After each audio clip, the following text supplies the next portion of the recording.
1 T minus 1. And again, the dimensions of quotient of dynamic viscosity in FLT system also have discussed yesterday. The answer is A, FTL minus 2. Typical example of non-linear fluid is blood is the example. The answer is 1.14. The answer is C. The kinematic viscosity relation between kinematic viscosity and dynamic viscosity, mu and rho. So kinematic viscosity is equal to mu by rho. The answer is A. Yeah, the one wonderful student, and I have given the procedure correctly, but there is some mathematical, mistake made from my side. I thank him for his reply to me.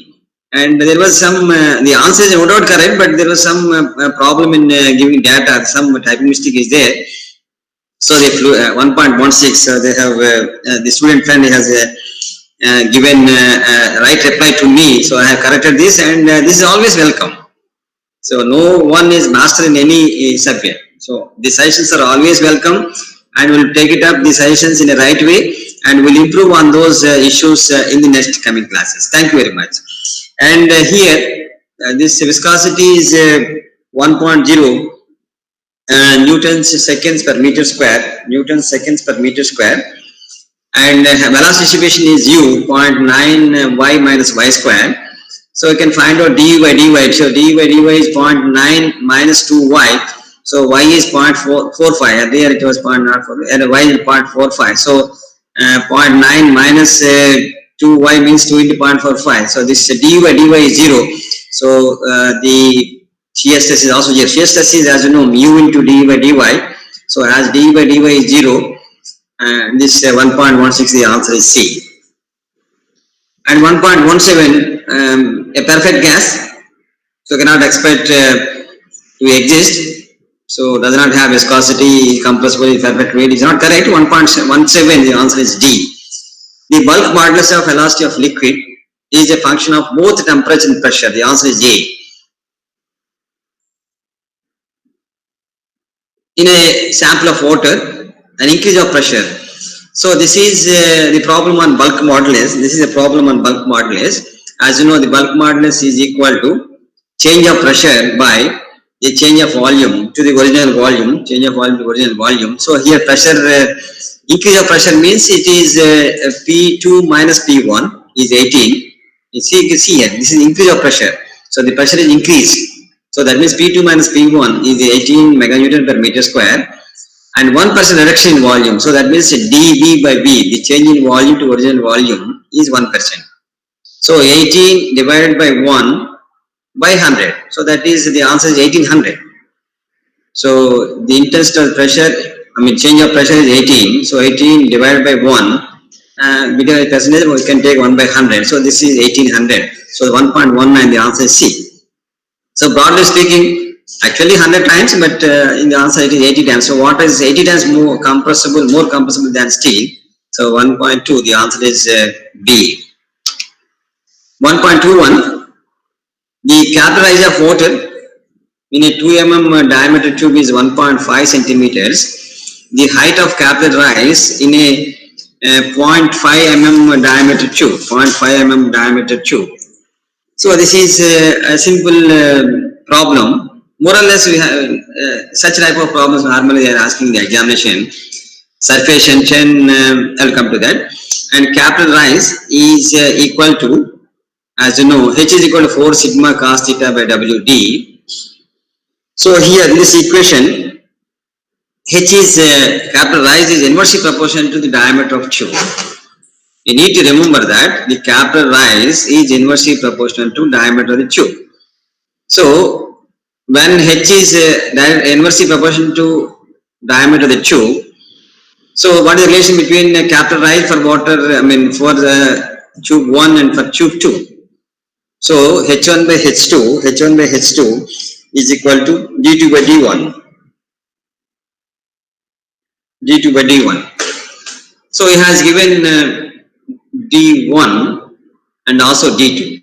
And also he has given rise of water H1 here and height of, so he has given 2 mm diameter tube here and also 0.5 mm diameter tube here. So he has given two diameters here, D1 and D2, and he has given only H1.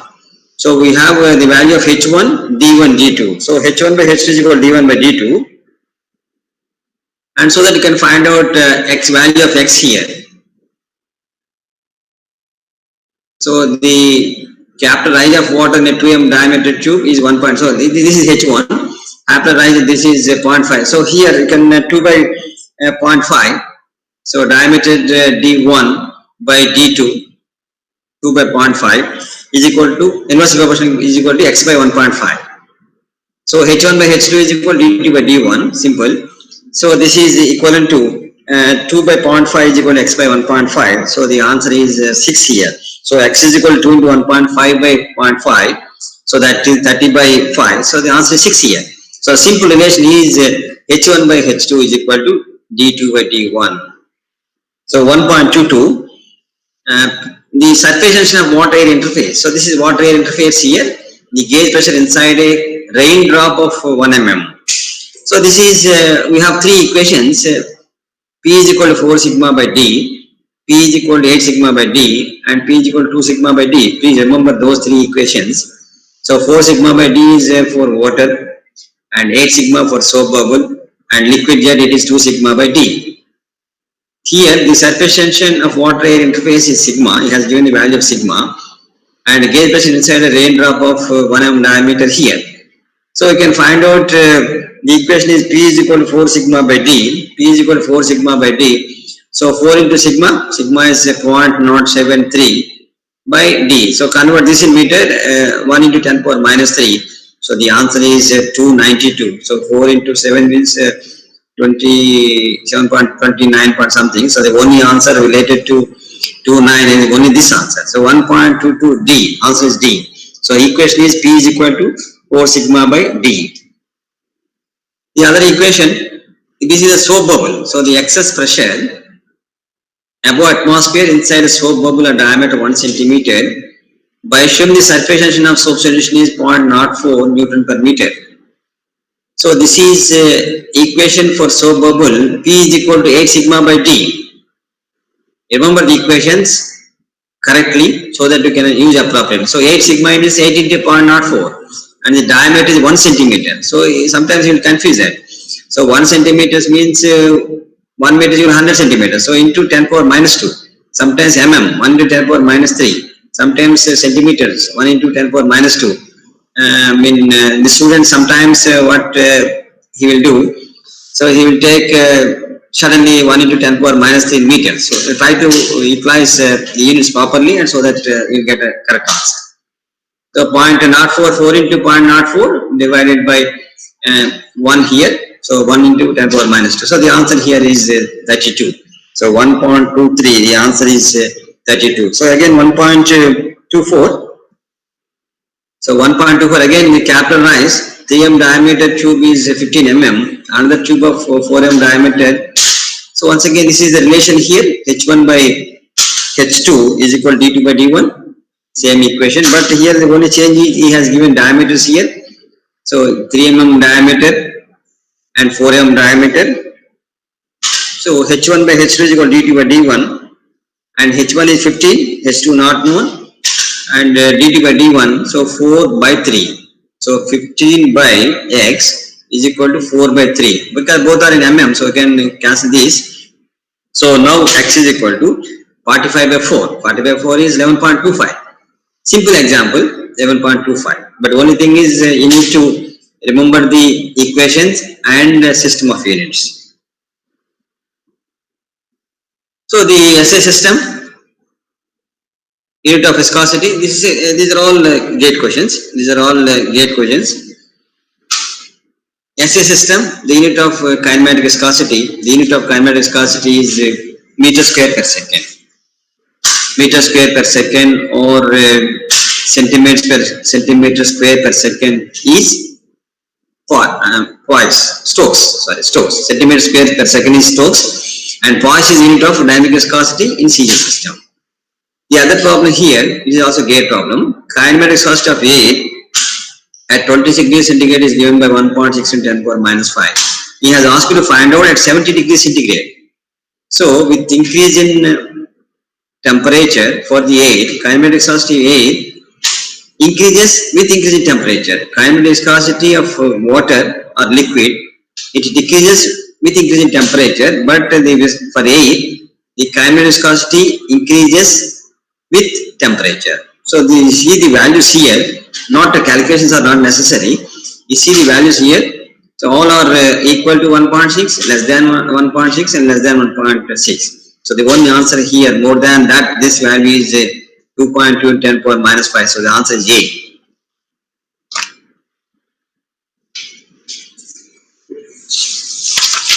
Okay. For the other aspect, other gate questions. So I have taken the information from the gate questions in the gate coaching classes. I thank them, and also fluid mechanics and hydraulic machines. Wonderful personalities they have developed, and I thank them for the. I'm also requesting them for their permission. One is ACE and the other one is fluid mechanics and hydraulic machines by Kundal. The other one is the Newtonian fluid gate question. So here, if you see here, the shear stress is proportional to rate of shear strain. So people may think that so we can take shear stress is proportional to shear strain. Rate of shear stress is impossible. Rate of shear stress is B and D are absolutely wrong. But people may think that shear stress is proportional to shear strain. But here the answer is shear stress is proportional to rate of shear strain. That is important. This is a basic fundamental definition. Answer is C. The dimensions of surface tension, dimensions of the surface tension, as you know, in ML system,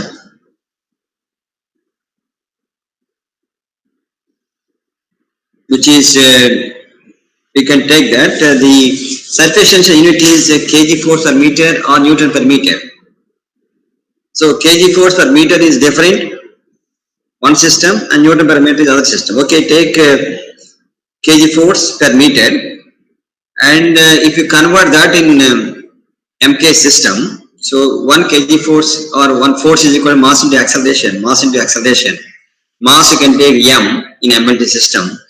Acceleration is L by T square. So m L by T square, and 1 by meter is L.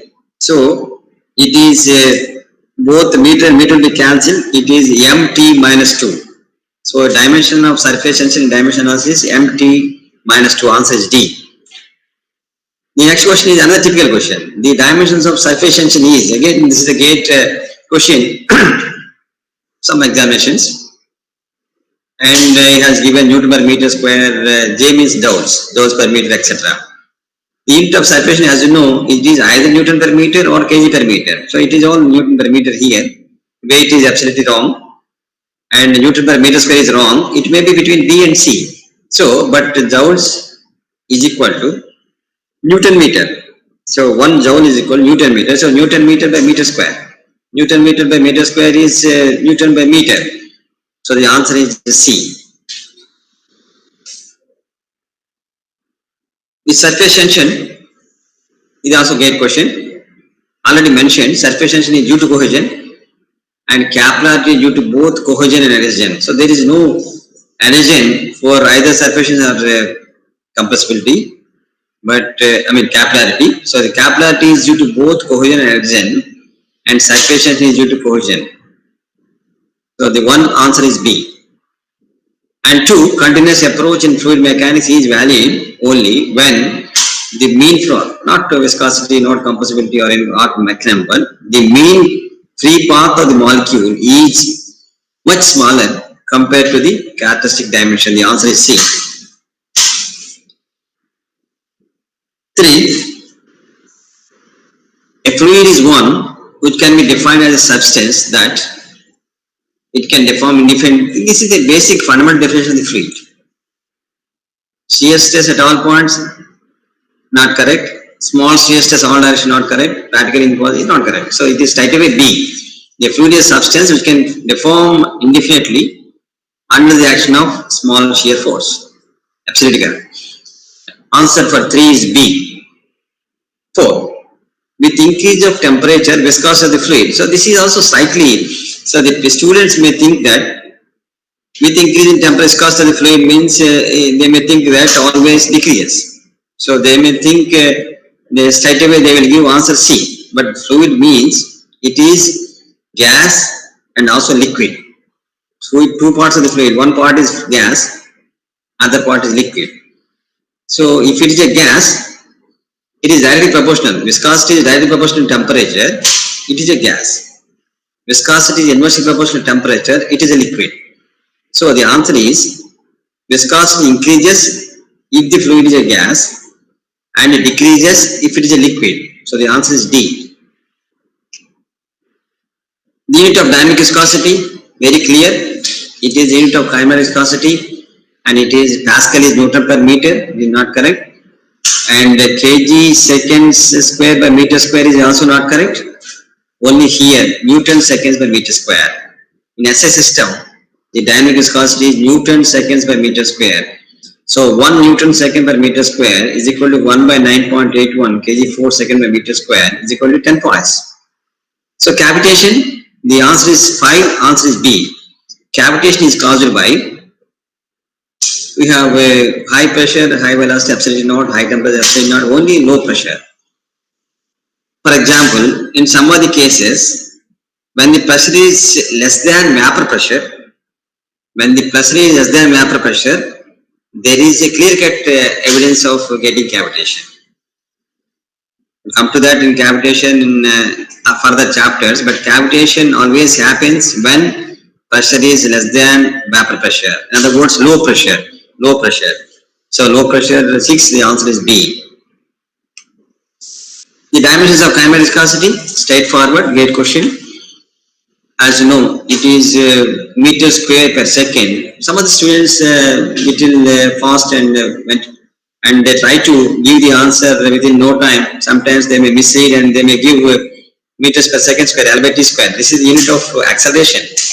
But because these two are slightly close to each other, this is L square by T and this is L by T square. They may confuse and they may give answer P. But kinematic viscosity is meter square by second. Meter square by second is L into L, L square by T. So 7, answer is C. And such type of figures, a thumb rule or a simplified procedure is, no doubt the group 1 contains some types here, Newtonian fluid, plastic fluid, diatom fluid, etc. And he has asked you to match, and the correct match between group 1 and group 2. So this is, if you see here, P is 2. So P2 is almost for all cases. So P2 is absolutely correct. Newtonian fluid is 2 means, Newtonian fluid, as you know here, there is a linear variation between stress and strain. So this 2 is correct. And the other you can have a confident one, so based on your knowledge. So for example, this is dilating fluid. So SC is dilating fluid, SC has given different answers. But out of the 4, 1 is a 100% correct answer. So dilatant fluid is this, 3. So curve 3 is a dilatant fluid. So curve 3 is only here. So dilatant fluid, when it matches curve 3, there is no other curve 3 here. So you can straightaway take C here. Sometimes you may not be knowing 1, but when 2, if you know 1, 2 or 3 here, so you can straightaway go for C. Yeah. So the shear stress in the Newtonian fluid is proportional to 2 marks question. He has given gate in 2 marks question. So shear stress is proportional to strain rate of strain. So rate of strain or shear stress is proportional to rate of shear strain. Absolutely right. So 1 is C, not pressure, not strain. Increase the viscosity. People may think that they may straight away give strain. Stress versus strain, so that is different. This is fluid mechanics. You know, stress versus strain, stress proportional to strain, that is different. So this is a fluid mechanics. For the Newtonian fluid, shear stress is proportional to strain rate. So the answer is C. So the second problem, a liquid of density rho and dynamic viscosity mu flows steadily down an inclined plane in a thin sheet of constant thickness T, neglecting air friction. The shear stress on the bottom surface due to the liquid flow, where theta is the angle, the plane makes it horizontal. The answer is A. We'll come back. We have expansion here. So this is the plate here. This is the plate here, and the Newton's equation of viscosity is valid. Newton's equation of viscosity is valid when two plates are parallel. If you see here, this is stationary and this is here. So one is stationary, one is moving here. This is the oil here. In between oil, the thickness is T. So you can apply Newton's equation here because you are considering this and this, stationary and moving. And the fluid, the thickness is very small, he has given T. So you can apply Newton's equation of viscosity. So as the fluid is coming down, you see here the fluid is coming down and the flow will be opposed by the shear stress. You see here, this is the shear stress. So you need to resolve the forces, one in this direction, the other in the downward direction. So one is shear stress into area of cross section. Shear stress into area of cross section. So this is shear force. So because the fluid is coming down and the resistance will be offered in the opposite direction. So we have a shear stress value. So shear stress into cross section area is the force which is moving opposing the movement of the fluid. And then what is the downward force which allows the water to flow in the downward direction, in the inclined direction? Only weight here. So weight of the fluid is responsible for the movement of the fluid in the downward direction. So it's coming to the gravity here. So then you resolve this weight component in inclined direction. So we have an angle theta here. You can draw a line exactly perpendicular to this. In between also it is theta. If you draw a line here, it will be theta here. So resolve this weight component in the direction of the flow, which is coming down. So weight is equal to, you know the specific weight, you know the specific weight, you know the specific weight. So specific weight is equal to weight by volume. Specific weight is weight by volume. So weight is equal to specific weight into volume. So rho into G. So W is equal to rho G. Rho into G. Rho is the mass density and G is the gravity. Rho G into volume. So volume means the cross section area is A. The cross section area is A and T is the thickness. Rho into G is the specific weight and into volume is area of the cross section into T. So this is the weight here and you have to resolve this in the direction of the flow. What is the angle here? So the angle is sin theta. So rho G AT, this one, if you resolve this weight in the direction here, the angle is sin theta. Some of the students are giving cos theta, not correct. So it is sin theta. If we draw an angle here, it is sin theta only. So rho G AT sin theta is the downward force here. The upward force is shear stress into area. So you can make equal, both made equal and you can cancel A and A. So the shear stress is rho G T sin theta. Rho G T sin theta. It's a simple problem, simple logic, but only thing is you need to have understanding. So this is about gate problems for the first chapter. Because we have missed it yesterday.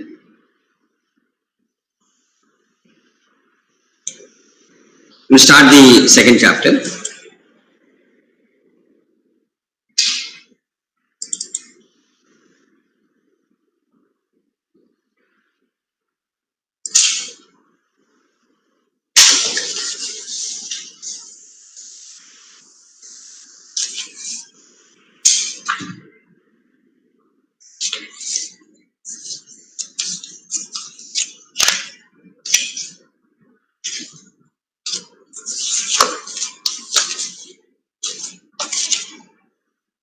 So this is pressure chapter, and I will combine pressure and hydrostatic forces, and we have discussion mostly pressure, partly hydrostatic forces.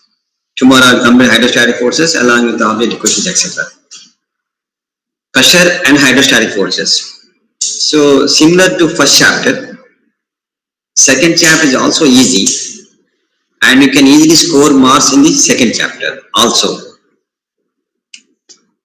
Then what is pressure or intensity of the pressure?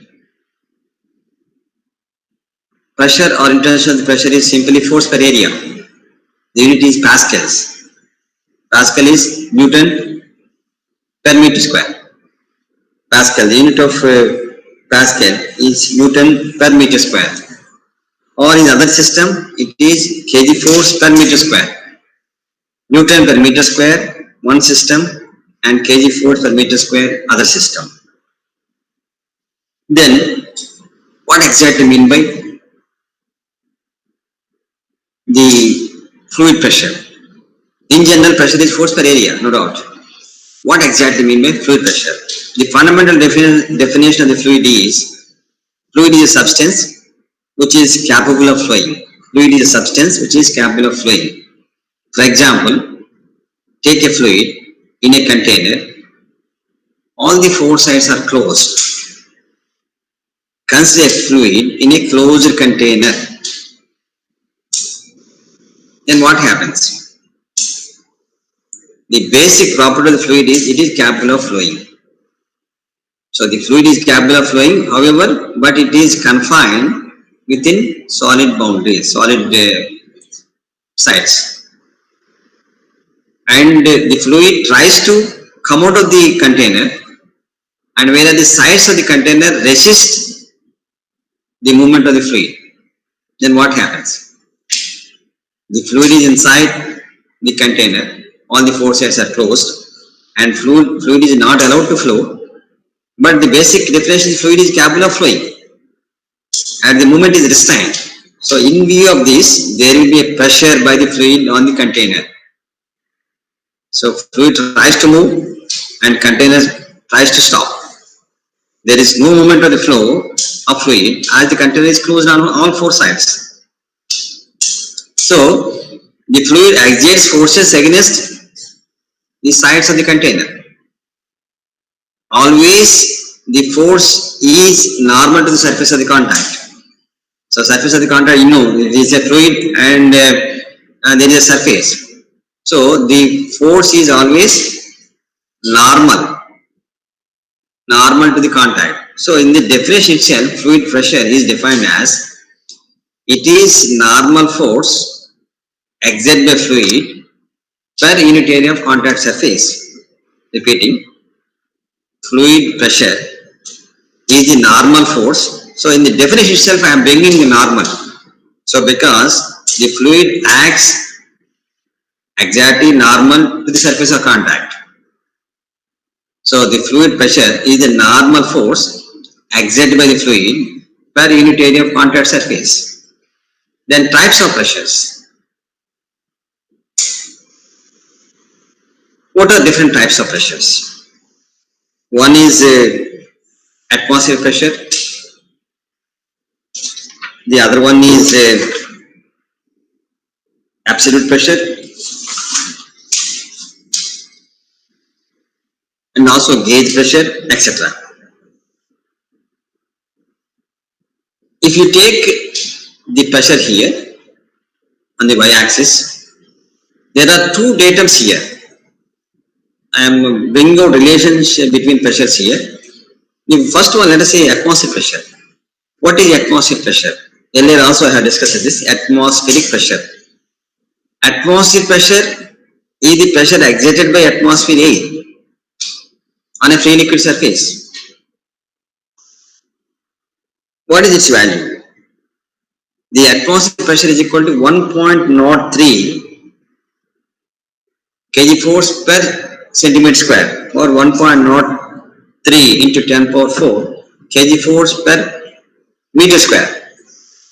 So the atmospheric pressure is, please remember that atmospheric pressure is 1.03 kg force per square centimeters, and sometimes it is representing 10.3 meters of water. The atmospheric pressure is 10.3 meters of water. So 10.3 meters of water is also, it is head.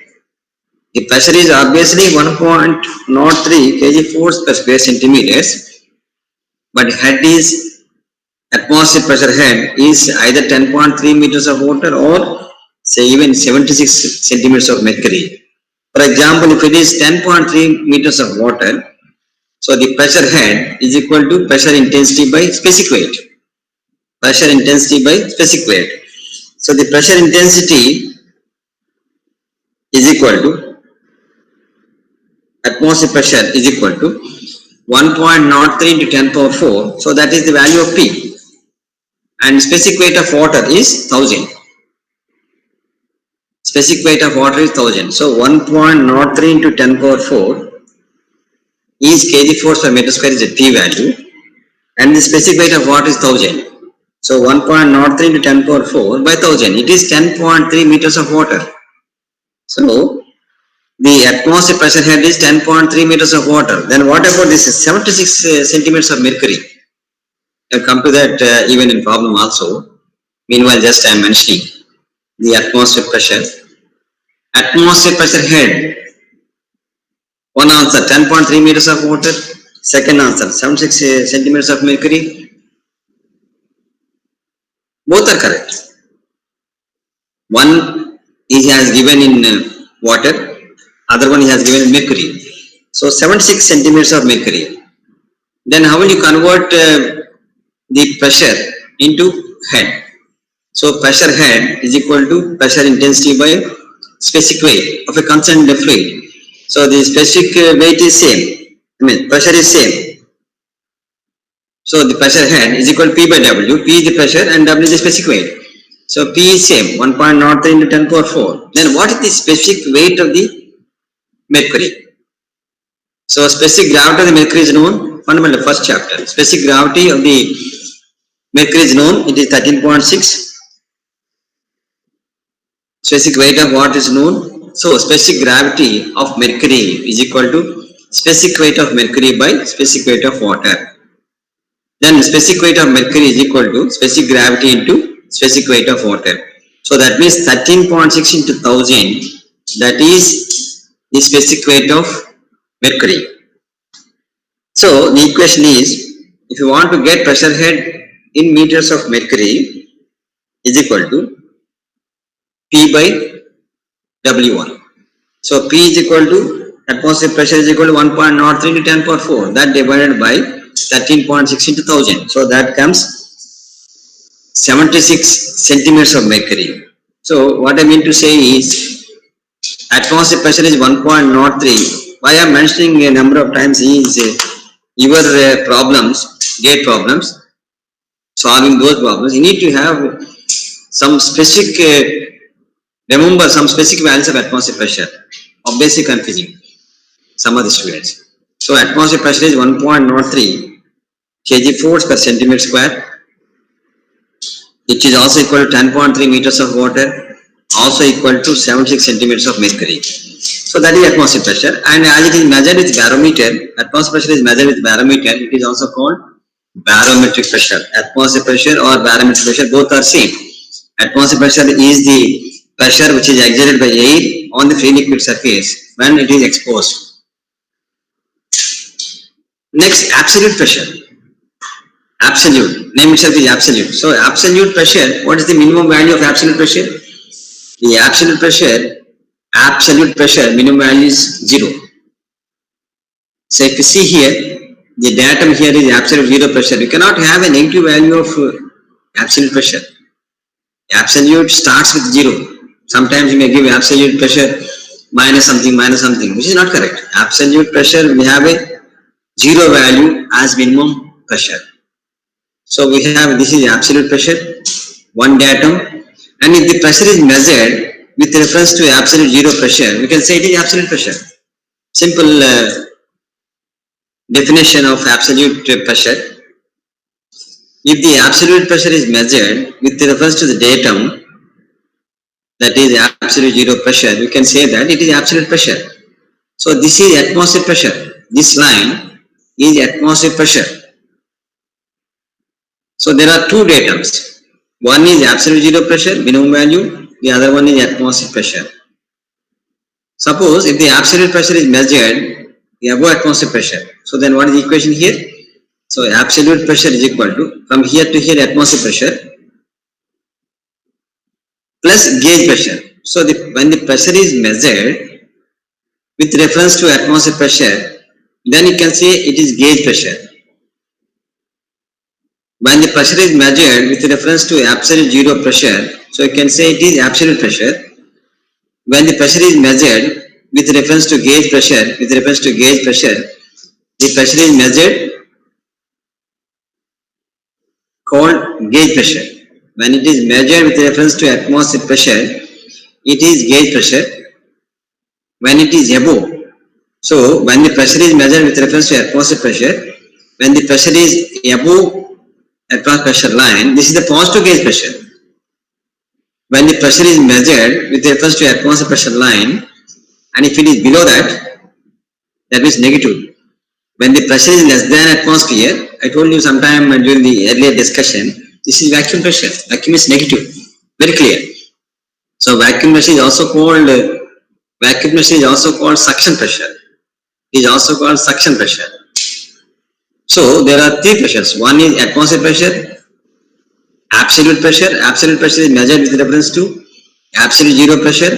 For example, for the case A, absolute pressure is equal to atmospheric pressure plus gauge pressure. This is gauge pressure, and from here to here, this is atmospheric pressure. Atmospheric pressure from here to here plus gauge pressure. And absolute pressure for point B, which is below atmosphere line. So the absolute pressure here is atmospheric pressure from here to here, atmospheric pressure minus vacuum pressure. So you can also define the absolute pressure mathematically. One absolute pressure is equal to atmospheric pressure plus gauge pressure, and absolute pressure is also equal to atmospheric pressure minus vacuum pressure. Both are absolute pressures. Then gauge pressure. If the pressure is measured with reference to atmospheric pressure line, and if it is above atmospheric pressure line, so this is called positive gauge pressure, and this is vacuum pressure. If the pressure is measured with reference to atmospheric pressure line, and if it is below atmospheric pressure line, this is called vacuum pressure. Then it is called vacuum pressure or suction pressure or negative pressure. So vacuum pressure is always less than atmosphere,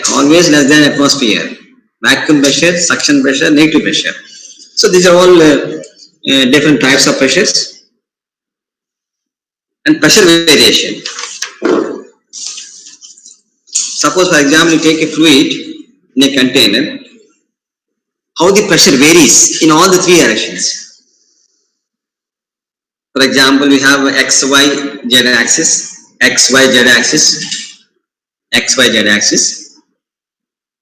Pressure variation in X direction is 0. In other words, dP by dx is equal to 0. And pressure variation in the Y direction means not vertical direction, Y direction, you have X, Y, Z, let us say. So X is x-axis and Y is inclined and Z is vertical, let us say. Pressure in the X direction, dP by dx is equal to 0. dP by dx is equal to 0. No variation of pressure in the X direction. No variation of the pressure in the inclined direction. dP by dy is also 0. The pressure varies only in the vertical direction. Let us say Z is denoted as vertical direction. So the pressure variation is only in the vertical direction. So then tell me, hear me, whether the pressure, for example, if you are going up, the pressure increases or decreases. When you are coming down, when you are on the surface of the water, when you are coming down, how you will feel? So the pressure obviously increases in the downward direction. When you go up, pressure decreases. When you go up, the pressure decreases. When you come down, the pressure increases.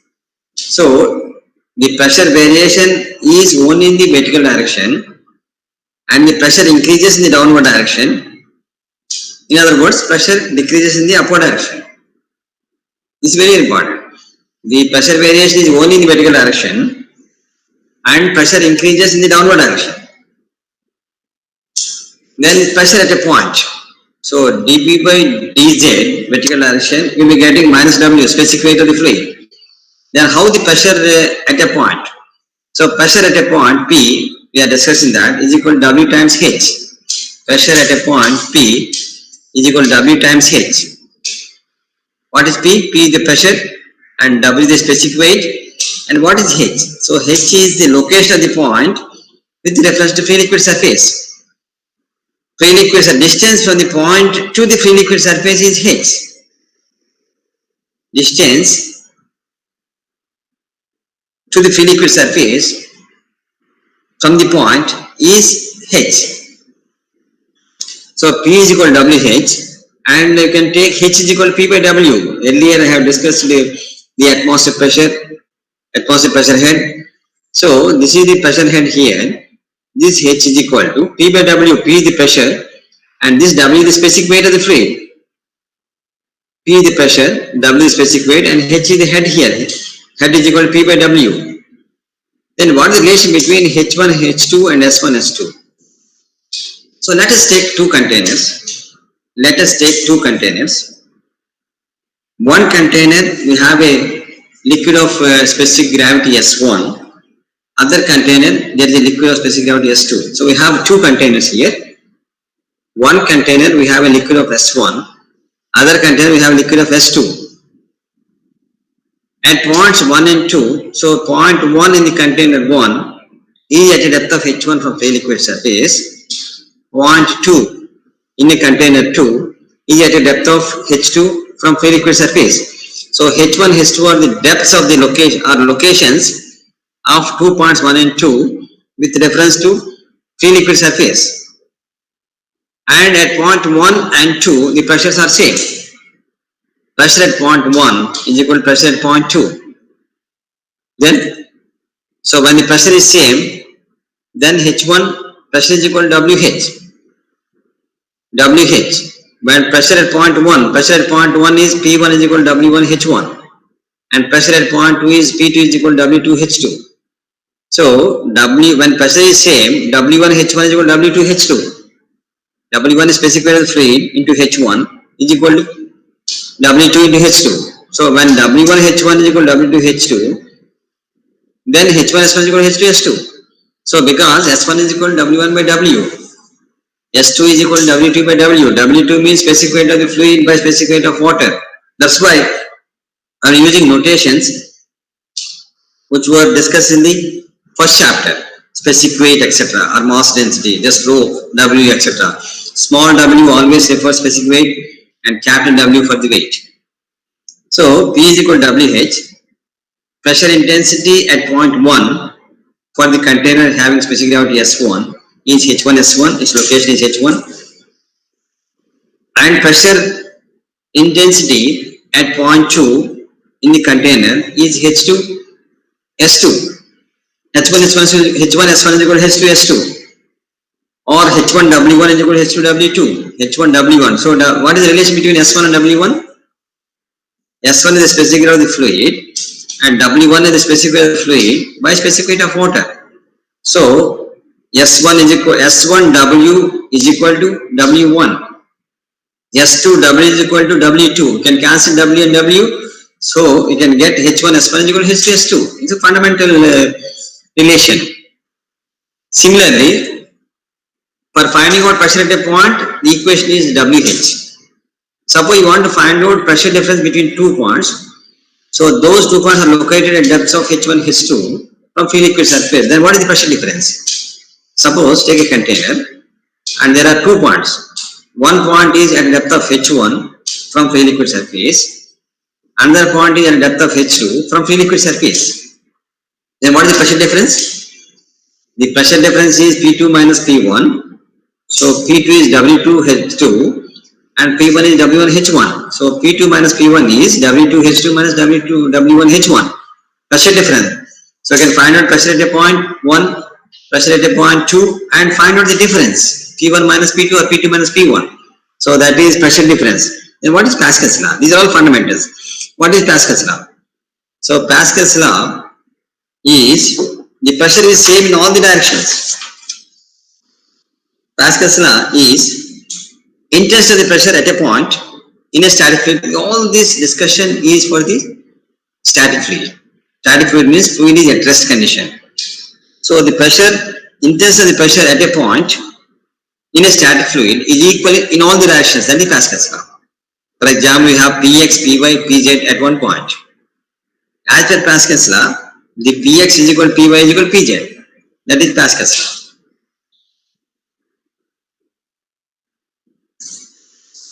Then take simple problems on that. Problems 1, 2, 3. I will give solutions also.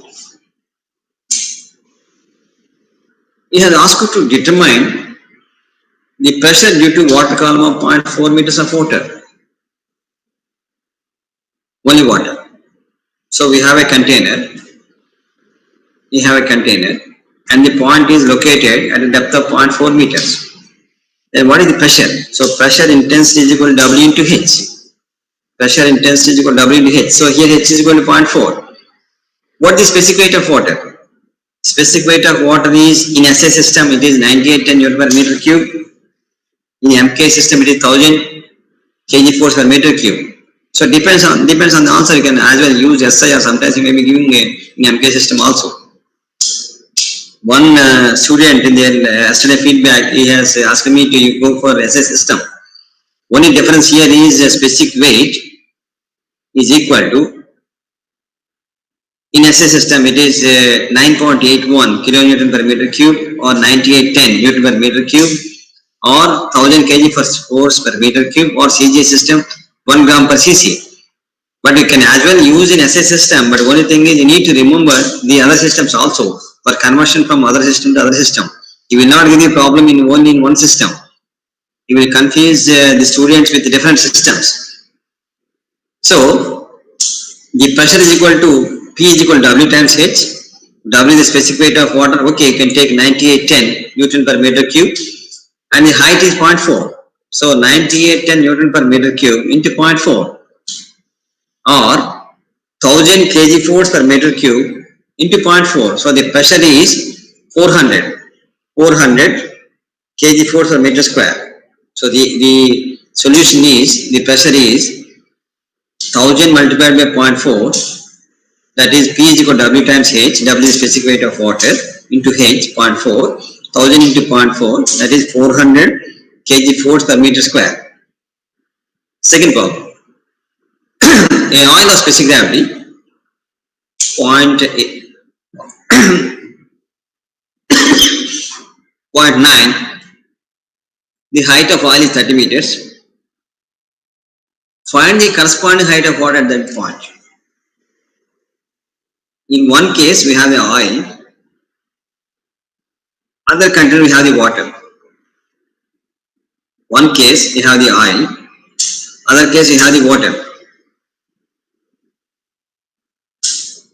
The equation is, earlier I have discussed, H1 S1 is equal to H2 S2. H1 or H1 W1 is equal to H2 W2. H1 is 30 meters and he has asked to find out H2, height of water at that point. So H1 W1, H1 is 30, and what is W1? So we have the value of S is equal to 0.9. What is W1? So this S is equal to W1 by W. W1 is specific weight of the fluid, or specific weight of the oil by specific weight of water. Specific weight of water is 1000. So W1 is equal to S into W.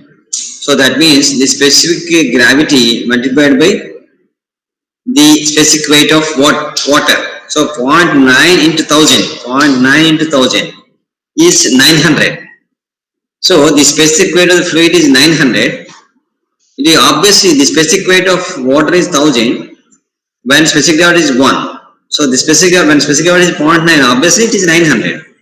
General understanding, common information. So the specific weight is 900 kg force per meter square, and the height of the oil is 30. So 30 into 900. So H1 W1 is 30 into 900. that is 27,000. 30 into 900 is 27,000. So which is equal to H2 into W2. So W2 is the water here. So H2 is not known and W2 is 1000. So H2W2 is equal to H1W1. So H1W1 is 900 into 30, 27,000. We have which is equal to H2W2 and W2 is the specific weight of water. So then H2 is equal to 27,000 by 1000. So 27 by 1000 by 1000 we can take. So that is 27 meters of water. The answer for this is 27 meters of water. The problem 3. This is important problem. Normally we will be getting in gate questions also. Determine the absolute pressure at a point 3 meters below the free surface of water. Determine the absolute pressure at a point 3 meters below the free surface of water. So this is based on this problem figure. So you can take here absolute pressure is equal to atmospheric pressure plus gauge pressure. Absolute pressure is equal to atmospheric pressure plus gauge pressure. Then what is atmospheric pressure here? So atmospheric pressure is 1.03 kg force per square centimeters plus gauge pressure. So gauge pressure means WH. Gauge pressure means WH. So he has given H value. So H value is 3. And what is W? W of the water is 1000. So 1000 into WH is 1000 multiplied by 3. That means 3000. So 3000 kg force per meter square. Gauge pressure is equal to W times H. W times H. W is 1000 because it's a water. It's a water. And H is 3 meters. So the pressure is 3 into 1000. 3000 kg force per meter square. So if you want to convert kg force per meter square into kg force per square centimeters into 3000 into 10 power minus 4. So then gauge pressure is 0.3 kg force per square centimeters. So we have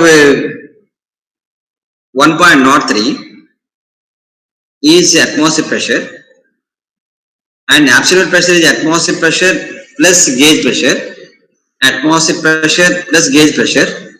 So 1.03 plus 0.3. So the answer is 1.33. Very, very small problem, but most of the students are confusing this.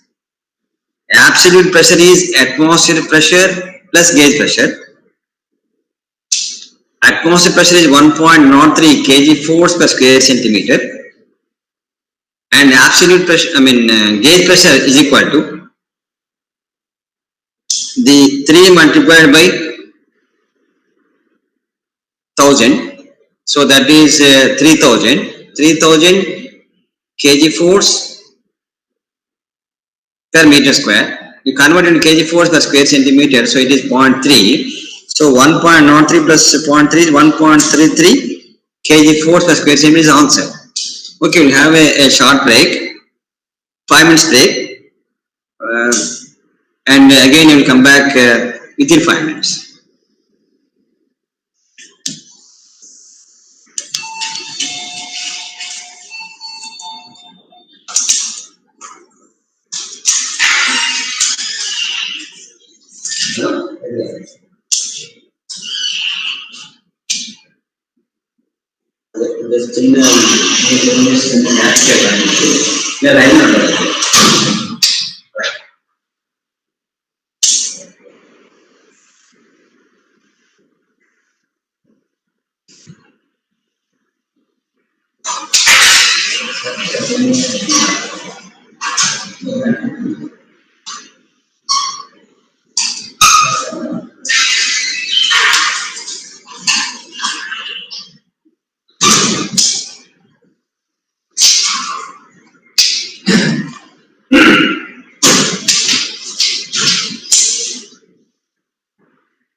So again, welcome back, student friends. The other aspect is measurement of pressure. We have discussed the pressure at a point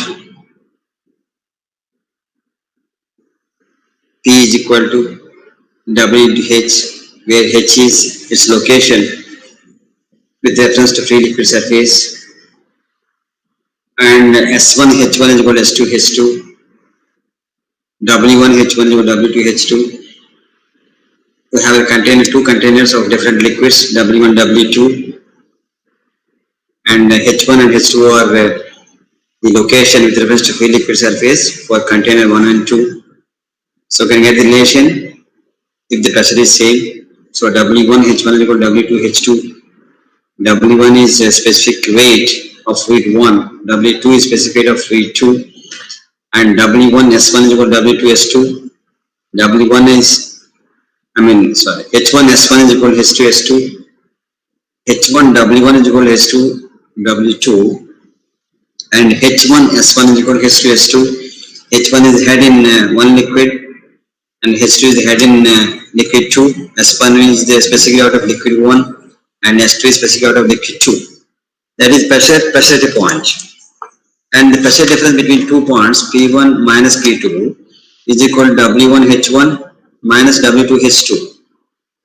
For the same liquid, it is WH1 minus WH2. Simple, very, very simple relations, but which are all necessary for measurement of pressure, Measurement of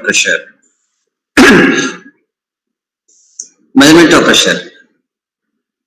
We have simple manometers. Manometer is an instrument.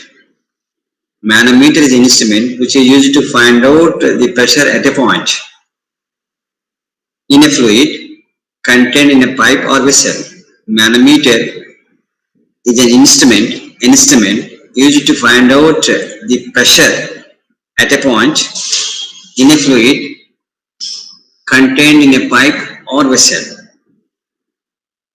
Simple manometers. Simple manometers are the manometers which are used to find out the pressure at a point in a fluid contained in a pipe or vessel. Simple manometers to find out pressure at a point. So we have a piezometer, tube manometer, the different types of manometers, different types of simple manometers. So manometers, definitely one or two questions in the gate examination. Simple, provided follow. You should have fundamentals also. What is meant by pressure, what are the relations, etc. What are the different types of pressures, etc. At the same time, we have different types here: piezometer, tube manometer, single column manometer. In the single column manometer, if the column is inclined, you can say it is inclined single column manometer. These are different types. So this is piezometer. Piezometer is for finding out the simple pressure at a point. For example, this is a pipeline which is carrying fluid.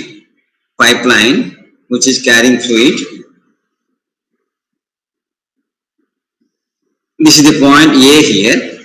This is called gauge point. So gauge point is the point at which the pressure is to be measured. Gauge point is the point at which the pressure is not known. So you can say this is a gauge point. So it is required to find out the pressure at a point A. So this is the fluid here, and from here to here this is a piezometer. Piezometer is the glass tube. It can bend in any shape, and one end connected to the gauge point. So this should be connected to point here. So this is the pipeline which is carrying fluid. And we would like to know what is the pressure at point A in the fluid. Pressure at a point. So piezometer is an instrument which is used to find out the pressure at a point. So this is the one end of the piezometer is connected to gauge point. at which pressure is to be known. The pressure is not known here. The other end is open to atmosphere. The other end is open to atmosphere. Then, how will you find out pressure at point A? So, the equation for finding out the pressure at a point WH. So, W is the specific weight of water and H is height of rise. So, when you connect this piezometer to the gauge point, what happens here? So, the water enters here, and there is a height of rise, it depends on the pressure intensity. So, if the pressure is 0, there is no rise in the piezometer. So, when you connect a piezometer to the gauge point is the point at which pressure is not known. This water comes into the manometer and rises, corresponds to the pressure intensity. So, H is the height of rise. So, I can measure with normal scale.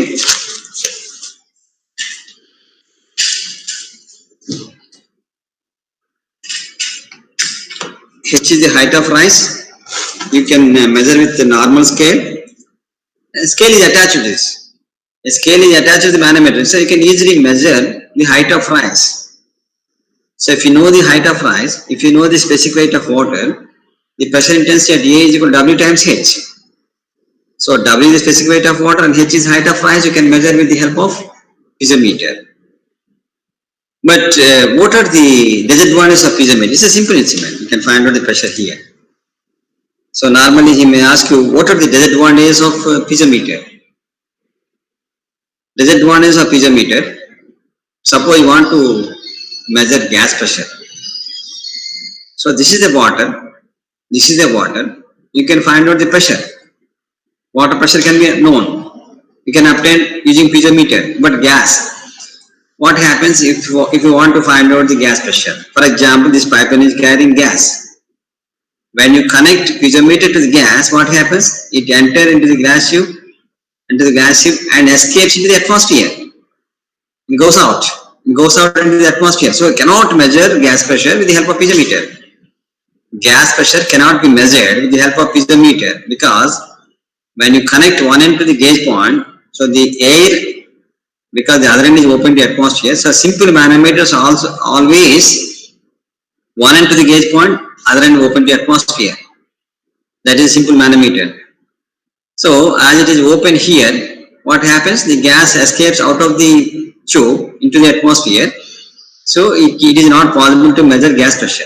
The second one is it is not possible to find high pressure also, higher magnitude pressures, because the pressure is proportional to height of rise. The pressure is proportional to height of rise. So more pressure, it requires more height of rise. For example, if the pressure is more, it requires very long tube, because the H value will be more. Very long tube, it may not be handled properly, cannot able to hand when the tube is very long. So if it is sufficient height, you can measure the height of rise. If it is very long, it is almost impossible to measure the height which is there in a very long tube. So high pressures will require very long tube. So that's why the disadvantage of piezometer, one, you cannot obtain gas pressure. The second, you cannot obtain high pressure. The second type, U-tube manometer. This is the second type of manometer, U-tube simple manometer. So this is also for measuring pressure. There are two types. One is for measuring positive pressure. So this is the assembly for measuring positive pressure. This is, if you see here, this is vacuum pressure. So vacuum pressure is for measuring negative pressure. So this assembly is for positive pressure. This is for negative pressure. So negative pressure means the atmospheric pressure, it is less than atmosphere. Positive pressure means more than atmosphere. Gauge pressure, that's why I have discussed the different types of pressures. So positive gauge pressure means obviously more than atmospheric pressure. and negative gauge pressure means less than atmosphere. So this is for measuring negative pressure. If the pressure is positive, and you can see that this is the manometer. Manometer means normally it consists of mercury. So this is mercury. Manometer will have mercury normally. So the mercury having heavy weight. Mercury will have a heavy weight. So the specific gravity of mercury, as you know, it is 13.6. Specific gravity of mercury is 13.6. Specific gravity of water is 1. Specific gravity of oil, kerosene may be 0.8 or 0.9. Need to remember those values. So this is a U-tube manometer. So U-tube manometer is the manometer which is bent in U shape. So when the manometer is bent in U shape, you can say it is U-tube manometer. This is for positive pressure and this is for the negative pressure. Positive pressure means this pressure is more than atmospheric pressure. Negative pressure means this pressure is less than atmosphere. So this column, this liquid is subject to atmosphere because it is open to atmosphere. Atmosphere air will exert a pressure here. So this is atmospheric pressure. And whereas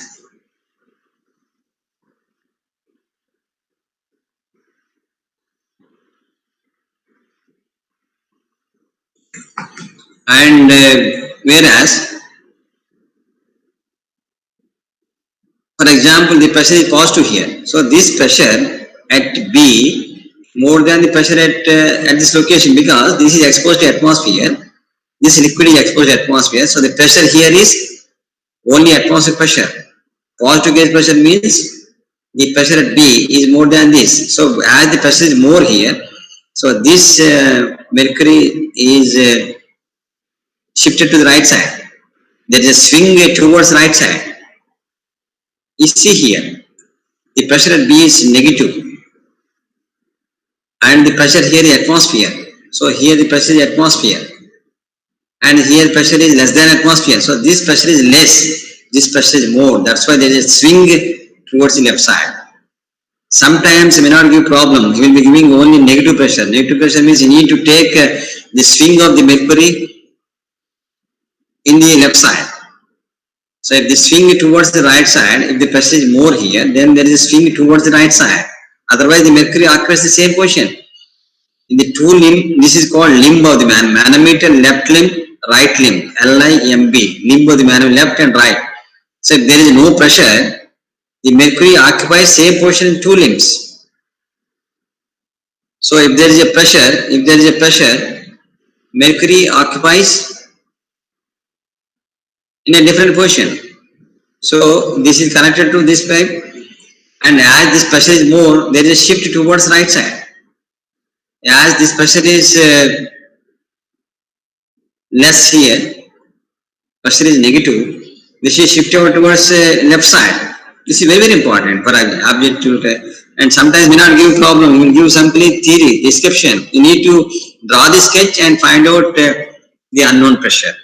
So that's why I am stressing this. So for negative pressure, as the pressure is negative here, the pressure is atmosphere.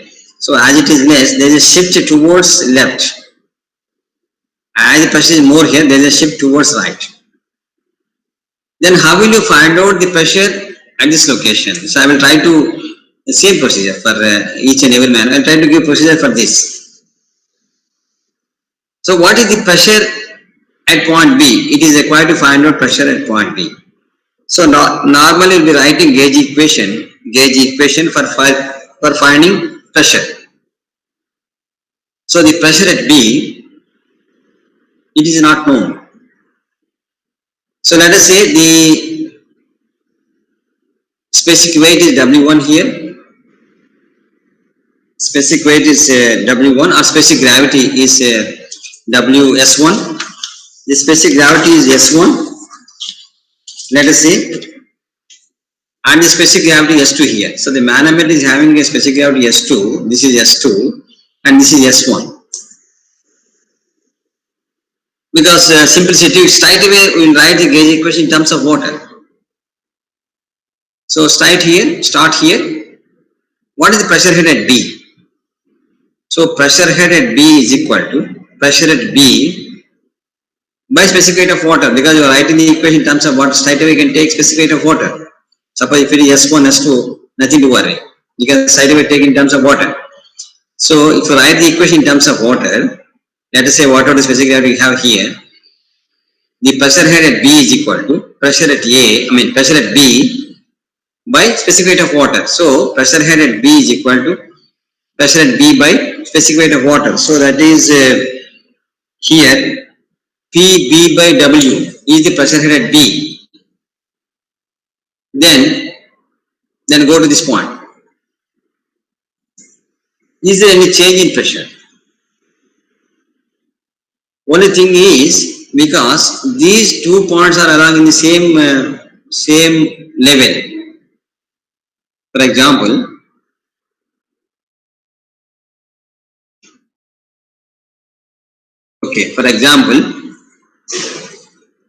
we take this only for one issue. I have taken this figure, not vertical sinking kilometers. One issue.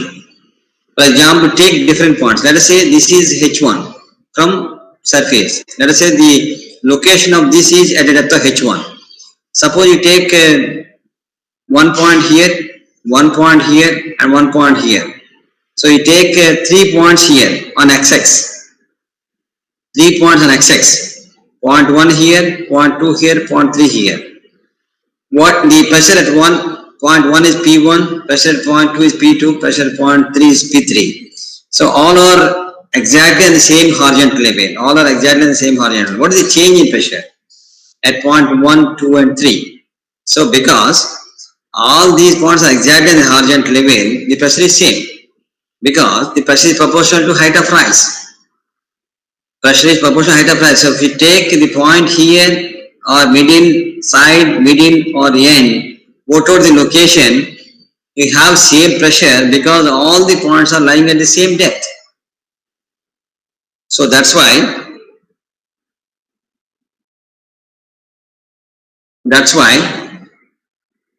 if you see here, we are here. So the pressure head at B is equal to PB by W. And suppose if you reach this point, because both points are the same horizontal level, the pressure here and here both are same. The pressure here and here both are same. So this point is over. Now you here, now you are in this location. So PB by W here, this is the pressure. Then next point, go up to this point, because the same liquid is up to this point here. I already told you, when you go down, the pressure increases. When you go down, the pressure increases. So the sign is positive. So here the pressure is PB by W, and the location is H1 multiplied by corresponding specific gravity. So the equation is PV by W plus H1 S1. So S1 is the specific of the liquid here, and S2 is the specific of the liquid here. So this is PV by W here, and if you want to have the pressure here, I am telling the procedure. So the same procedure is there for all manometers. It is easy for you if you understood one procedure. So the pressure head at B, let us say is B dash. Both locations the pressure is same. So it is the head here is PB by W. So here PB by W. So PB by W, because you are coming down, this is H1.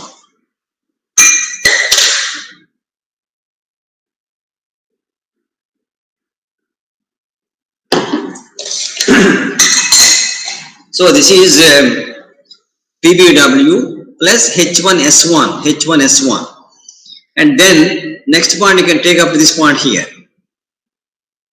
So PV by W plus H1S1, because why positive sign? Because the pressure is increasing in downward direction, you have to take positive sign. And then up to here. So the level difference between this point and this point is H2. The corresponding specific gravity is S2. So PV by W plus H1S1 plus H2S2. So that means you have reached this stage. PV by W plus H1S1 up to here, and this is H2S2. And if you see here, both this point and this point are in the same location, same horizontal level. So the pressure here and here both are same. because both points are the same horizontal level and same static mass of liquid. Same static mass of liquid. So here Pb by W plus H1S1 plus H2S2, which is also same here. So then Pb by W plus H1S1 plus H2S2 is equal to the pressure here. Then what is the pressure here? Because this is exposed to atmosphere, this is exposed to atmosphere, the pressure here is atmospheric pressure. The pressure here is atmosphere. For all pressure measuring instruments, you remember, for all pressure measuring instruments, the pressure is zero. The atmospheric pressure is zero. For all pressure measuring instruments, the atmospheric pressure is zero. So because this is subject to atmospheric pressure, this is subject to atmospheric pressure because it is open to atmosphere. So the pressure here is zero. So Pb by W plus H1S1 corresponds plus H2S2 is equal to 0. So Pb by W is equal to minus of H1S1 and minus of H2S2. Very simple. That is the solution for E2 manometer vacuum pressure. So Pb by W is equal to minus H1S1 minus H2S2. Here the pressure is 0. Then take other type. Same procedure for this also. Same procedure for positive pressure also. Take other one. So this is vertical single column manometer. Vertical single column manometer. Only difference between these two, and one precaution, important precaution here I want to mention. The specific gravity of manometer, so let us say S2 and this is S1. S2 and S1. This S2 should be more than S1. For the U2 manometer, because the mercury is having 13.6 and this is 0.8, 0.9 and 1. So the mercury specific gravity, normally U2 manometer will be using mercury. So mercury specific gravity is S2. So this S2 should be more than S1. That is one precaution. Then the advantage of this is we can measure gas pressure. We can also measure high pressure. Because more heavy weight of specific liquid, more weight of mercury, it takes care of high pressure also. You can get high pressure, you can also get gas pressure. So you cannot allow gas to escape. You can see mercury. So the disadvantage of piezometer, you can take advantage here. So the gas pressure can be measured and high pressure can be measured. And the mercury specific gravity should be more than, the manometer should have a liquid for which the specific gravity should be more than the pipe flow liquid. So S2 here, S1 here, S2 should be more than S1. The other one is vertical single column manometer. So for this also, you need to have, it is required to take reading here and here. So for U2 manometer, you need to take two readings, one in the left limb, this is left limb, LIMB, and one in the right limb. So this is vertical single column manometer. Why it is called vertical single column manometer? The reason is we have a vertical single column here and this is a manometer. Then what is the advantage of this? No doubt you can measure gas pressure, no doubt you can measure high pressure, but what is the advantage of vertical single column manometer? So advantage here is, in the earlier case you need to take two readings, but whereas in this case you can take only one reading. So you can take reading in the narrow limb and based on that you can find out the pressure. That is the advantage of vertical single column manometer. Vertical single column manometer, if you use, you can take only one reading for getting pressure. Whereas for the U2 manometer earlier, you need to take two readings. For example, what is vertical single column manometer? This is also simple column, simple pressure for finding out simple pressure, or for finding out pressure at a point in a simple manometer. It is also vertical single column simple manometer. So it is required to find out the pressure here, the same problem. Then only change here is in the two limbs, in the one limb, a larger section is introduced here. A larger section is introduced here. So this larger section is having area capital A, let us say capital A. This section is having a cross section area capital A, and this section is having a cross section area small a. Small a is the area of the cross section of the narrow limb, and capital A the cross section area of the larger section. And what is H1 here? H1 is the location of XX. So H1 is the location of XX with reference to the gauge point, and H2. So this is from XX to the top of the liquid in the narrow limb. And what is this? Delta H. So delta H is the fall of liquid, distance from XX to YY, fall of liquid. Then what happens? So when it is not connected, so we have mercury occupies this position only, not H2, not DH. When it is not connected, the mercury occupies this position here, up to here, this is the mercury. So when it is connected, so see, in simple manometer, one end is connected to gauge point and other end is open to atmosphere. One end is connected to gauge point, the other end is open to atmosphere. So when left limb is connected to gauge point, what happens here? So this fluid enters here and pushes the heavy liquid by an amount of delta H because of the pressure. It pushes the heavy liquid, and delta H is the fall of liquid, and consequently there is a rise of liquid here in the left limb, right limb. So there is a rise of H2 and fall of liquid here is delta H. Consequent to the pressure here, so as this high pressure fluid is entered, when it is connected, so earlier it is XX is the datum line for manometer liquid, this thick portion. So what happens here? So this is drop here, delta H, and there is a drop in larger section and rise in narrow limb is H2. Why I am stressing this is, what is the relation between delta H and H2? Normally asking in gate questions. So delta H is the fall of liquid and H2 is the rise of liquid. So we can say that the volume of liquid in larger section fall an amount of delta H, which is equal to rise of liquid. Volume of rise of liquid. So volume of fall of liquid is equal to volume of rise of liquid. Same liquid will be displaced. The same liquid will be displaced. Whatever the liquid which is fallen here, the same will be displaced here. We have same volume. So now the cross section area here is A. The cross section area of the larger section A. The fall of liquid is delta H. So A into delta H, the volume of liquid displaced here, and the volume of liquid which is displaced in the narrow limb, the cross section area is small a here, and the value is height of rise is H2. So H2 into small a is the volume of liquid rise. Volume of liquid rise. Volume of liquid fall is delta H into capital A. Capital A is the area of cross section. So the equation is delta H into capital A, which is equal to small a into H2. Small a is the cross section area of narrow limb. So then what is delta H here? Delta H is equal to small a into H2 divided by capital A. So because it is more, its value is more, delta H is very small value. So this is area is bigger compared to this. So small a into H2 by capital A. So that means delta H will be getting very small value that can be neglected in the pressure measurement.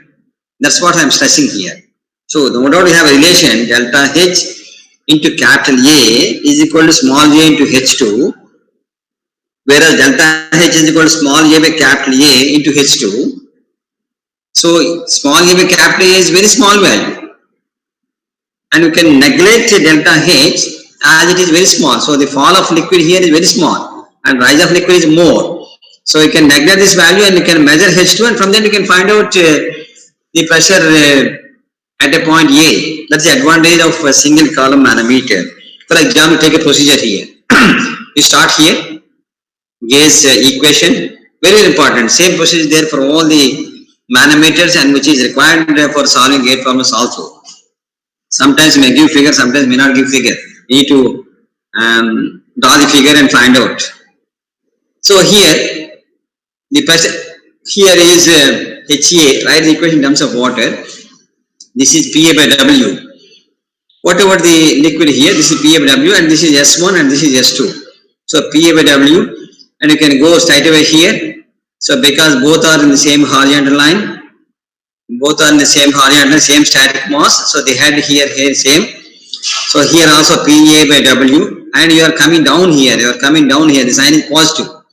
So you can go up to YY location because the same fluid is continued up to here. So here the pressure is PA by W, and from here to here YY is H1 plus delta H. So from here this is H1, from here to here H1, this is delta H. You are here. So next point is PA by W plus H1 plus delta H into S1. What is the specific gravity here? H1 plus delta H into S1. So that means you have reached this stage. PA by W plus H1 plus delta H into S1. You have reached here. Then again go to the same horizontal level. That means the pressure head here and here same. So here also the pressure is P1 by W, PA by W plus H1 plus delta H in S1. Now you are here, and you required to find out the pressure here. And from here to here, what is the difference here? This is H2 and delta H. So from here you are going up. So when you go up, the sign is negative. So you need to use negative sign. When you are coming down, you can use positive sign. When you are going up, you need to use negative sign. So minus H2 plus delta H from here to here, because we are at YY, from here H2 and delta H. So minus in brackets H2 plus delta H and the corresponding specific gravity S2. So this is PA by W because you are coming down plus H1 plus delta H in S1 and same level minus H2 plus delta H into S2, which is equal to pressure here. Once again the pressure is atmospheric pressure here and the pressure here is 0. So the equation is PA by W is equal to H2 plus delta H S2 minus H1 plus delta H S1.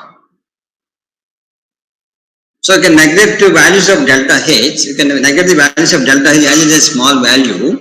So the straight away equation is PA by W is equal to H2 S2 minus H1 S1. H2 is this one, S2 minus H1 S1. So H1 is known here, H1 is known, S1 is known, S2 is known. Only you need to measure H2.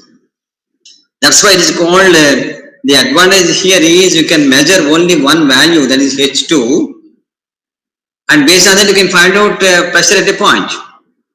So now pressure at point A, PA by W is equal to H2 S2. S2 is it is required to measure, S2 is known, minus H1 S1. H1 is known, H1 is location to datum XX here, into S1. S1 S2 are known and H1 is known, only unknown is H2. So you can find out pressure at point A. That is vertical single column manometer. The other one is inclined single column manometer. In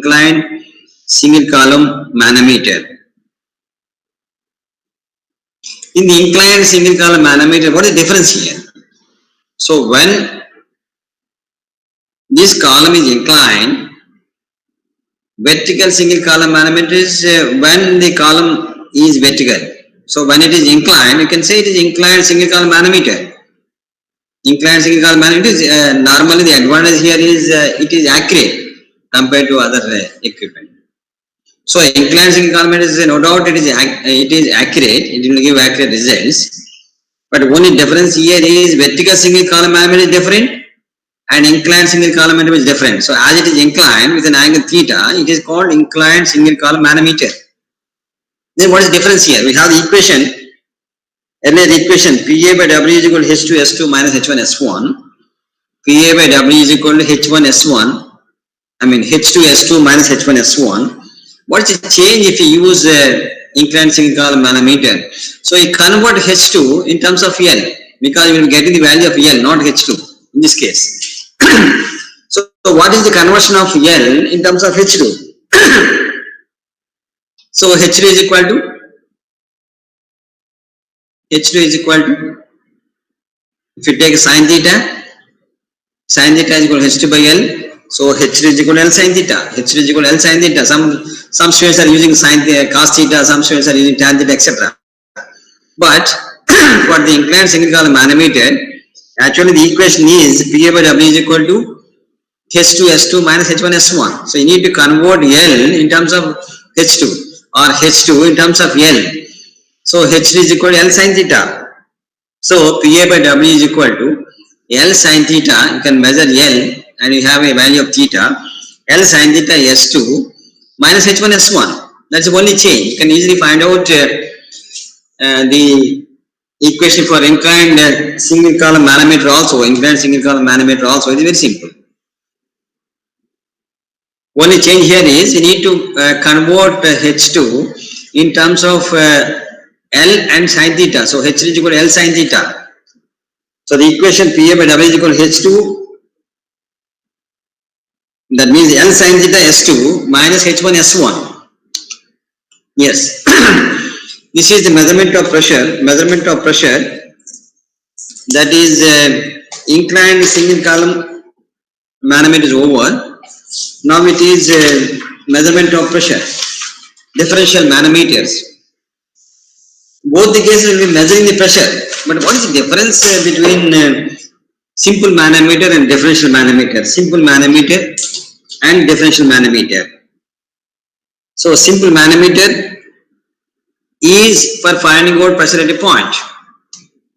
Differential manometer, name itself is very clear.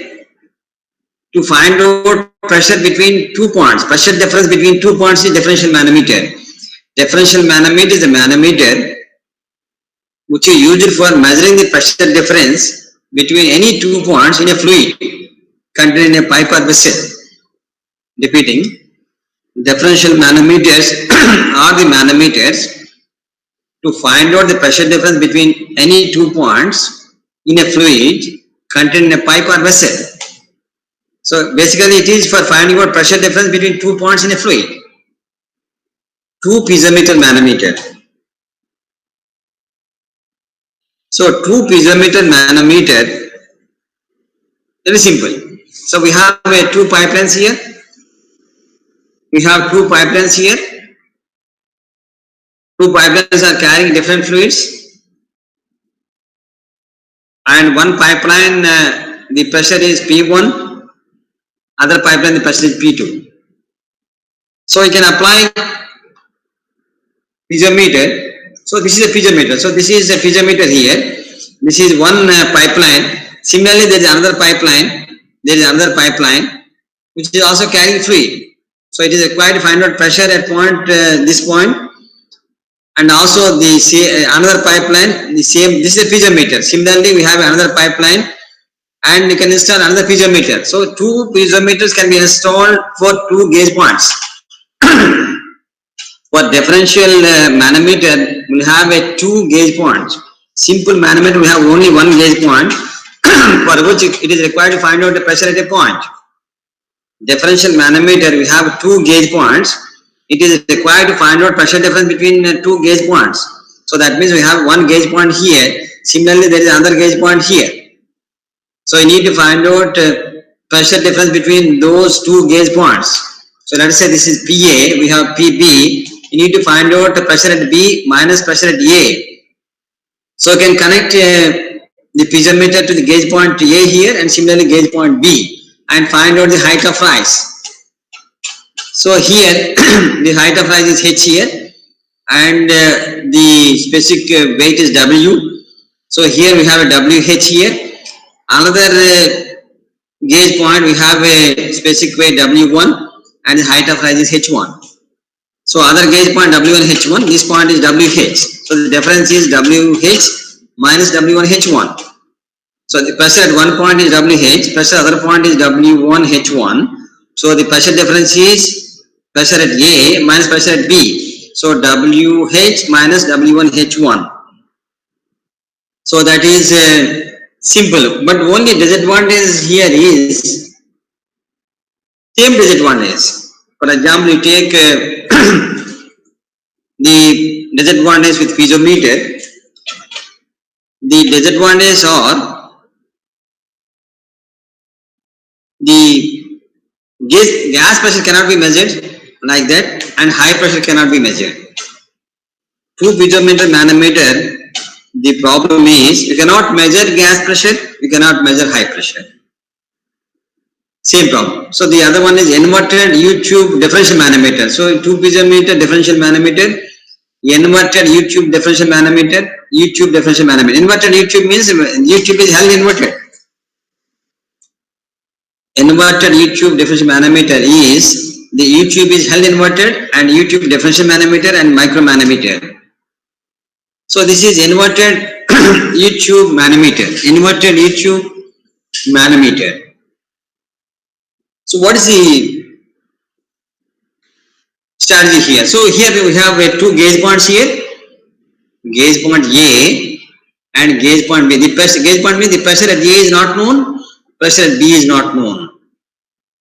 So U-tube manometer, so one end is connected to gauge point A, the other end is connected to gauge point B. So if you see here, one end is connected to gauge point A, the other end is connected to gauge point B.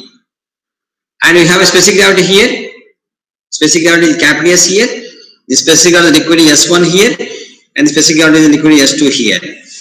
Then normal observation, normal information is the specific gravity of the manometer liquid is more than the specific gravity of the liquid. Normally, the specific gravity S should be more than S1 and S should be more than S2. In general, for only for U-tube manometer, this is also another important objective question. For the inverted U-tube manometer, the manometer liquid is S2 and the fluid is having specific gravity S1. So can it be S2 is more than S1 or S2 is less than S1 or S2 is equal to S1, something like that. So in the inverted U-tube manometer, the value of S obviously less than S1 and less than S2. So the specific gravity of the manometer liquid only for inverted U-tube manometer, it should be less compared to S1, S2. Suppose if it is heavy, what happens? So it comes down. If it is heavy and you cannot retain here, it comes down because the pressure is less here, compared to this, it comes down. So it is not possible to measure if you have a heavy liquid, heavy specific gravity liquid here compared to this in the case of inverted U-tube. So inverted U-tube manometer, obviously the specific gravity here S should be less than S1 and S2. Important object type. So then in this case, so two ends here, left limb and right limb. One limb is connected to this point, the other limb is connected to this point here. It is required to find out pressure difference between 2 points. Here the pressure is PA, here the pressure is PB. So find out PA minus PB. So then write gauge equation. Gauge equation is necessary. So here the pressure is PA by W. Here the pressure is PA by W. So the here or here, both sides in the same line, the pressure is same. That means you reach it here. The next point is you can go up to this point XX here, depth limit XX. So the difference is H1. So when you are going up, so what is H1? When you are going up, what is H1 here? So what is the sign here? So PA by W here, when you are going up, the sign is negative. The sign is negative. So PA by W minus H1, the specific gravity S1 here. So the same liquid is entered up this location. So PA by W minus H1S1. You have reached here. And you can go to this point because both are the same horizon. You can go to this point here. So up to here, PA by W, from here to here, this is H1, and as you are going up, the sign is negative. So PA by W minus H1S1. So now you have here. So both are at the same horizontal level. The pressure is same. And now we are here. So PA by W minus H1S1. Then this liquid is up to here. This liquid is up to here. So then from here to here, as you are coming down,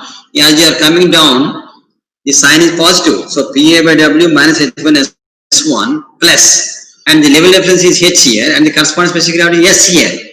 So PA by W minus H1S1 plus H into S here. H into S here. Now you reach it here. Again, you need to have the value here. You go down. So here, again you are coming down. The sign is positive. The sign is positive, and the level difference is S2, and the specific gravity. This is the same liquid here. The specific gravity is S2. So H2 S2. So the equation is PA by W minus H1S1 here plus HHS and plus H2 S2. You reach it here, and the same pressure is there up to here. And what is the pressure here? So this is equal to the pressure at B. This is equal to the pressure at B by W.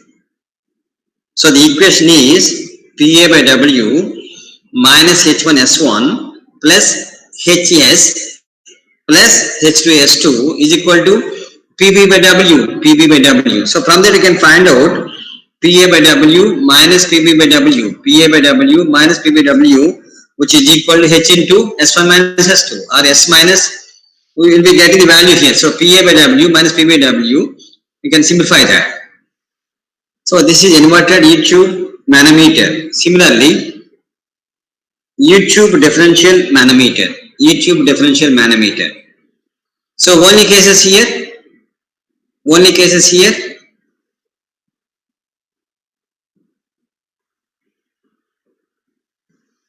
But it is U-tube differential manometer. So only change here is U-tube not inverted here. This is U-tube here in the normal shape. The procedure is same. So we'll take one. Okay, we'll take this.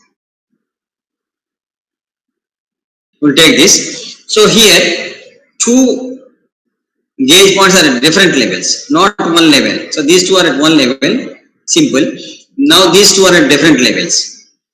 This is U-tube here. Only precaution here is the specific gravity S2. Let us say this is S1 and S1. So liquid is having same specific gravity. Liquid at A is S1, liquid at B is also S1. Let us say this is S2. The mercury specific gravity is S2 here. Then how will you find out the pressure difference between points A and B? So this is a U-tube manometer. This is connected to gauge point A, and this is connected to gauge point B. So the pressure at A and pressure at B not known. So it is required to find out pressure at A minus pressure at B. When PA is more than, pressure at A is more than pressure at B, the mercury is shifted towards the right side. So if the pressure at A is equal to B, the mercury occupies the same position. But when pressure at A is more than pressure at B, and because of the high pressure liquid, it pushes the mercury here. There is a swing towards the right side. Because the pressure at A is more than pressure at B, there is a swing towards right side. So now the pressure here is PA by W and the pressure here is PB by W. It is required to find out PA minus PB. That is a problem. So now write gauge equations here. So here PA by W, this is PA by W. Here, and the next point you can go to x here. So as you are coming down, the sign is positive. Here. So from here to here, this is x here and h. So PA by W plus x plus h into S1. So this is having S1 here. So PA by W plus x plus h into S1. You are reached here. And again, the same level, you can go up to this point, you can go up to this point. So at this location, also the pressure is same. So the pressure is PA by W plus X plus H, X, this is X value, plus H. Level difference between A to X here. This is X here, plus H. So X plus H, S1. Again, go to this point. So this is also same here. And from here to here, next point is this here. So same liquid is here. This is having S2. So the sign, because you are going up, the sign is negative. The sign is negative. So minus minus H into S2. So because this is having S2 here, this is having S1. So minus H S2. Now we reach it here. And from here to here, level difference is Y. From here to here, level difference is Y. So minus, again we are going up, minus Y into S1. Minus Y into S1. So up to here, the equation is PA by W plus X plus H S1, we are here, minus HS2 minus YS1. So this is S1, S1, S2 is equal to, what is the pressure here? So the pressure here is PB by W. So this is PB by W and this is PA by W. So the equation is PA by W plus X plus H S1 minus HS2 minus YS1 is equal to PB by W. So that is the equation. So this is YouTube differential manometer. The procedure is same. The writing the equation is same. For example, if you take this equation here, okay, we'll discuss this also. Now it is required to find out pressure at A and pressure at B, or pressure difference between points A and B. It is required to find out PA minus PB. As PA is more than PB, the mercury shifted towards the right side. So again, write gauge equation here, PA by W, and from here and here the same. And next point you can go to XX here. So this is X plus H. We have, this is having S1, both are S1, and this is S2. Let us say. So PA by W, as you are coming down, so this is X plus H. From A to X, the distance is X plus H. So X plus H multiplied by S1. So the specific value is S1. So PA by W plus X plus H S1 minus, you go to this point here because the left limb and right limb are same static mass of liquid. So now you are here and go up here. So minus, because you are going up, the sign is minus H, and the corresponding specific value S2. So this is having specific value S2. So minus H S2. Now you are here, and from here to here, this is X here, and again you are going up. So again minus value. So minus X, the specific gravity is corresponding specific gravity S1. So minus X X1. So the equation is PA by W plus X plus H S1 here. Again you are going up, minus H S2 corresponding specific gravity. Again you are going up, minus X S1 is equal to PB by W. So A and B are at same level. So this is A and B are at same level. This is the 2 points are at different level. So why I am stressing and taking more time is, if you know how to write the gauge equation, you can easily solve the problems, maybe 1 mark question or 2 mark question or a 5 mark question in the gate examination. Then too simple. You can do that by knowing the procedure and drawing the sketch. Okay, we will continue tomorrow. Again, thank you very much, my student friends. And tomorrow again we'll be dealing the continuation of this chapter. Thank you very much. And again, I will start the class on fluid mechanics tomorrow at 10:30. And the first 2 classes, yesterday and day before yesterday, I have sent the PPT with answers. To you. To the website, Anantapur University website. You can see that the PPT also, along with YouTube. YouTube. Thank you very much, and a good day for you, for all of you. Thank you, sir.